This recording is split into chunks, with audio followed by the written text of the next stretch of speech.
Saya coba disuruh syahadat, asyhadu an la ilaha illallah, aku bersaksi tiada Tuhan selain Allah. Kan saya bersyahadat dengan mulut saya, dengan mulut saya. Kan bersaksi itu semua dengan mulut. Dan saya cuma bertanya, apa boleh saya bersaksi dengan mulut saya? Kan saya belum tahu Allah. Kan syahadat itu bersaksi kepada Allah dan bersaksi pada Rasul. Sedangkan saya tahu Nabi Muhammad sendiri sudah meninggal 1500 tahun yang lalu. Fotonya saja sampai sekarang saya belum pernah lihat.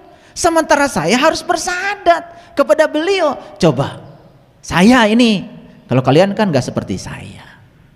Sampai saya belajar bahasa Arab. Apa sih sholat itu? Saya baca ribuan ayat di Quran. Apa sih sholat itu?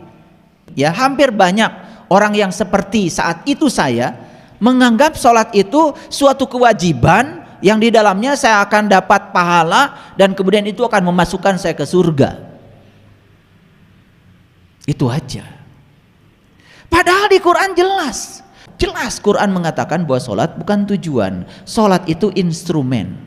Tujuannya sholat adalah terjegahnya seseorang dari perbuatan keji dan munkar. Loh, kok perintahnya begitu? Tapi yang saya dapat selalu saja sholat itu ngitung rokaat, ngitung pahala untuk bekal katanya jaga di akhirat. Padahal sesungguhnya sholat itu adalah sarana, instrumen supaya kita terjebak oleh perbuatan keji dan munkar. Lalu ada pertanyaan lanjutan dari saya, kenapa banyak orang yang sholat tapi masih saja melakukan perbuatan? Alhamdulillahillazi binuri jamalihi adha'a qulubal arifin wa bihaibati jalalihi akhraqa fuadal asyikin wa ammara siral wasilin. Asyhadu an la ilaha illallah wahdahu la syarikalah rabbul alamin wa asyhadu anna muhammadan abduhu wa rasuluh asrafal anbiya'i wal mursalin sayyidina muhammadin wa ala alihi wa sahbihi ajmain. Subhanaka la ilma lana illa ma 'allamtana innaka antal alimul hakim.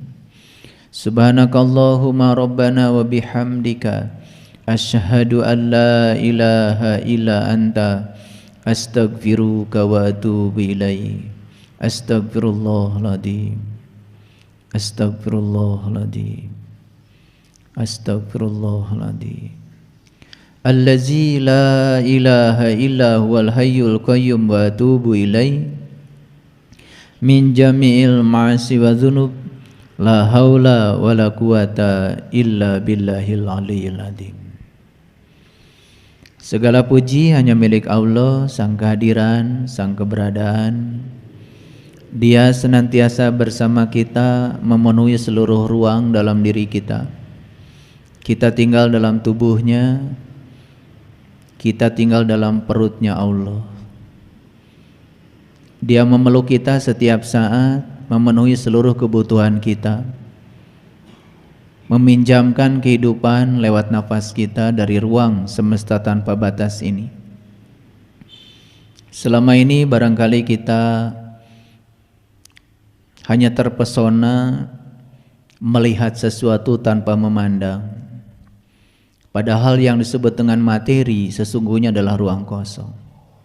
Karena materi tersusun oleh atom, atom membentuk molekul, molekul membentuk materi, dan setiap materi itu sesungguhnya adalah ruang kosong. Materi adalah energi yang memadat.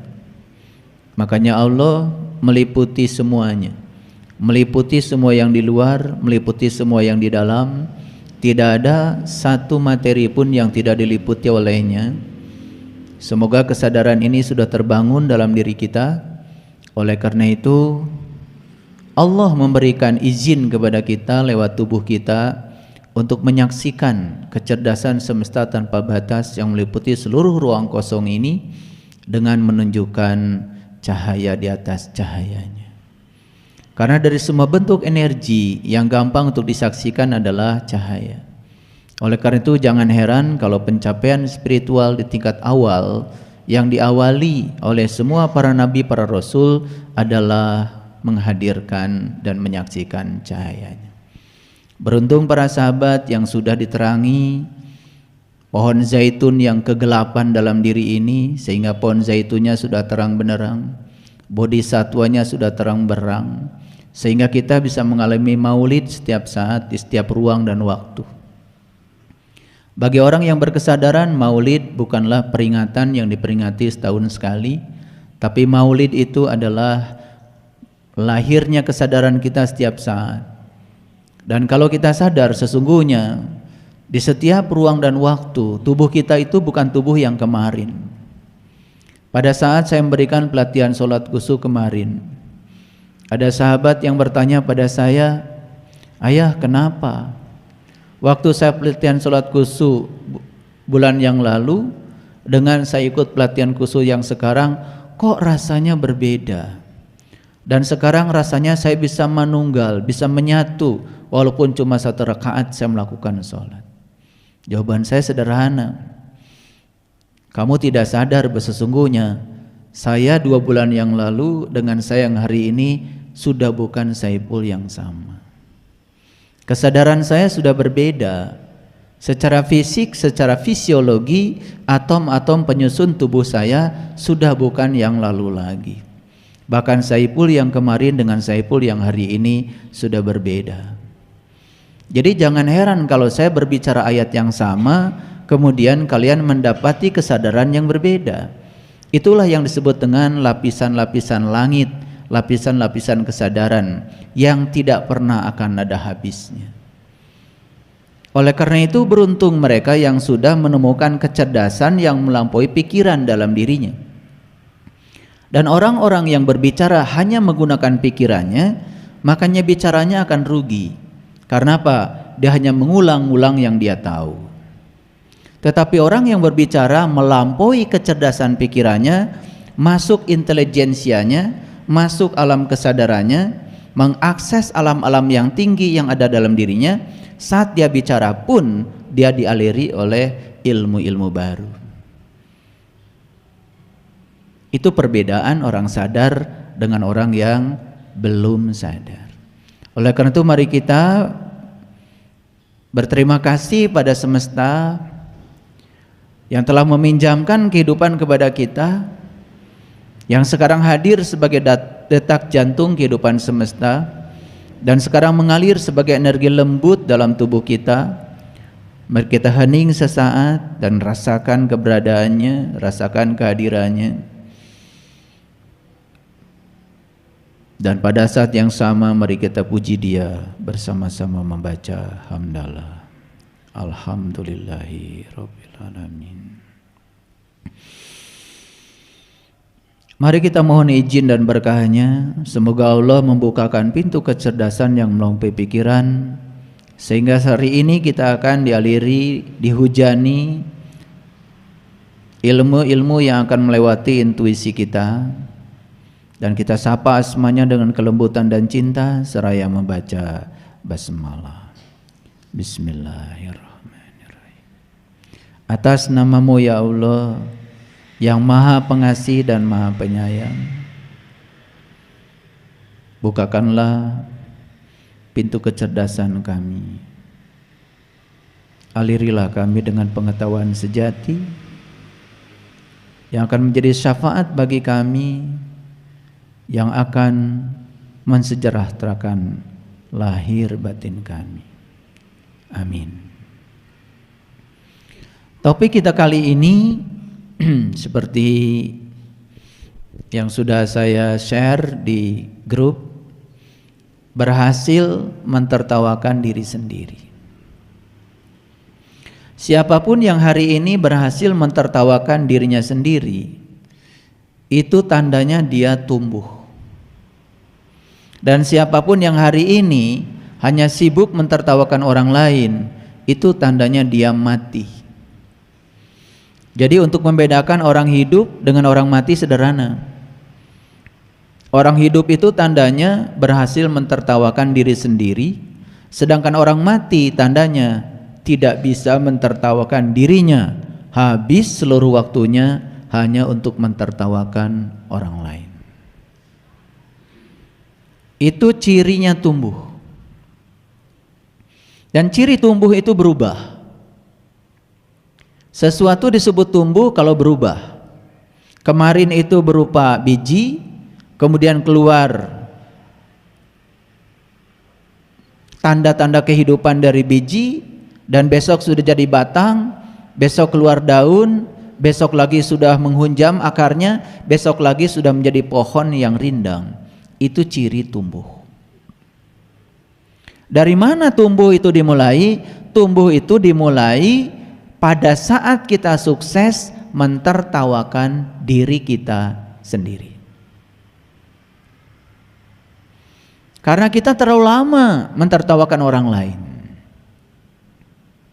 Hari ini saya akan berbicara tentang diri saya. Karena kalau saya bicara orang lain, pertama saya tidak tahu apa yang dirasakan dan dialami oleh orang lain. Yang kedua, saya membatasi diri karena saya tidak berhak membicarakan siapapun. Saya akan mengawali pembicaraan hari ini dengan perjalanan saya. Saya lahir di sebuah keluarga yang sangat ketat beragama. Orang tua saya, kata orang di kampung, adalah tokoh agama. Disebutnya juga kiai. Dan saya beruntung dilahirkan dari ayah dan ibu yang semacam itu. Karena itulah ayah ibu terbaik yang telah menjadikan saya hari ini seperti ini. Dari kecil saya dididik untuk taat beragama. Dari kecil saya sudah diajarkan agama saya apa. Dari kecil saya sudah diajarkan kalau ditanya orang, kamu orang beriman atau tidak? Jawab saja, saya orang beriman. Dan secara tidak sadar itu merupakan sesuatu yang bagi saya saat itu penting, secara tidak sadar. Tapi begitu saya dewasa, saya mencapai kesadaran tertentu, saya mulai berpikir, kenapa ya ayah saya berani-berani ngasih label agama tertentu pada saya, tepat pada saat saya saat itu dalam keadaan belum sadar.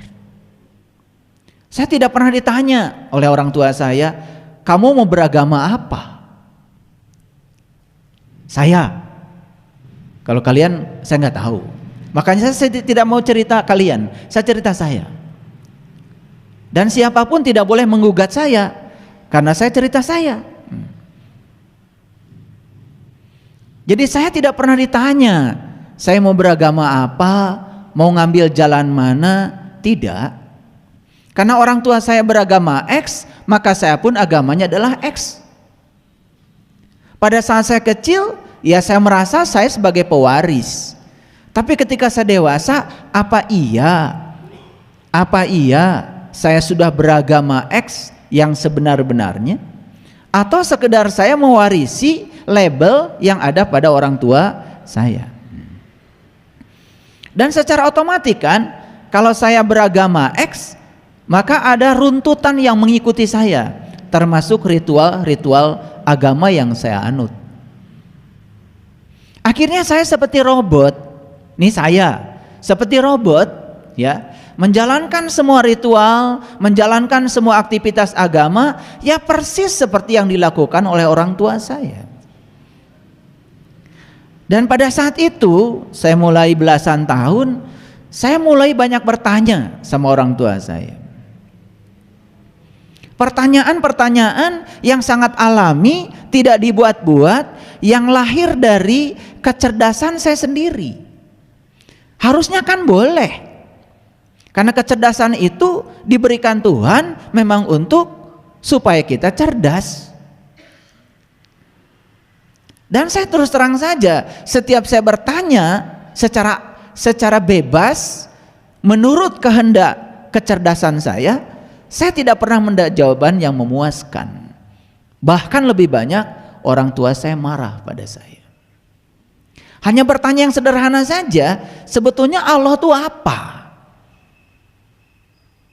Itu kan pertanyaan alami.